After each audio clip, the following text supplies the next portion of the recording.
ఆ చెడ్డ వైపు ఉండాలా.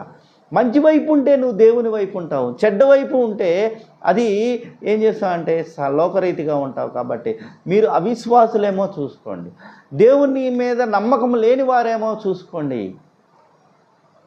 అని ఇక్కడ సెలవిస్తున్నాడు. సో నీతి అంటే సత్ప్రవర్తన. అబ్రహాము దేవుని యందు విశ్వాసం ఉంచెను, అది ఆయనకి నీతిగా ఎంచబడింది. అనగా సత్ప్రవర్తన, మంచి ప్రవర్తన, నమ్మిక కలిగిన వ్యక్తిగా ఉన్నాడు అబ్రహాం. కాబట్టి ఆ సత్ప్రవర్తన బట్టే దేవుడు అబ్రహాముని ఆశీర్వదించాడు, అబ్రహామును దీవించాడు. ఆయన ఎక్కడికి వెళ్తే అక్కడ దీవించబడ్డాడు. ఆయన్ని శపించే వారిని ఈయన శపించాడు, ఆయన్ని ఆశీర్వదించిన వాళ్ళని ఈయన ఆశీర్వదించాడు. కాబట్టి ప్రియులారా, సత్ప్రవర్తన కలిగిన వ్యక్తులుగా మనం ఉండాలి. లోకంలో ఉన్నప్పుడు సత్ప్రవర్తన, మంచి అనేది ఏది అన్నది మనం తెలుసుకున్నప్పుడు, ఆ మంచి దేవుడై ఉన్నాడు అని మనం తెలుసుకోగలిగితే అది విశ్వాసం అవుతుంది. మంచి లేకుండా మనం జీవిస్తున్నామంటే దేవుడు లేకుండా జీవిస్తున్నామని అర్థం.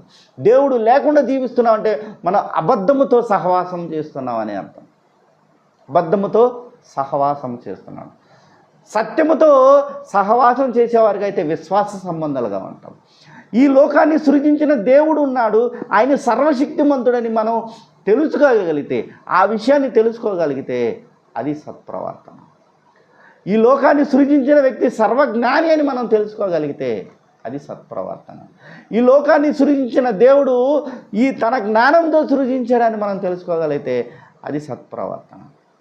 కాబట్టి ఎవడైతే లోకంలో జీవిస్తున్న వ్యక్తి దేవుడు ఉన్నాడు, ఆయన మహాజ్ఞాని, నన్ను సృజించిన దేవుడు అని నమ్మితే అది దేవునికి ఏమవుతుందంటే నీతిగా ఎంచబడుతుంది. అలా కాకుండా ఏదో ఒక బొమ్మ పెట్టుకొని, నువ్వు చేసుకున్న బొమ్మని నువ్వు పెట్టుకొని దాన్ని పూజిస్తూ నువ్వే దేవుడు అని నువ్వు కొలిస్తే అప్పుడు నువ్వు కదా ఆ దేవుణ్ణి సృష్టించింది, అప్పుడు సృష్టికర్తవి నువ్వు కదా.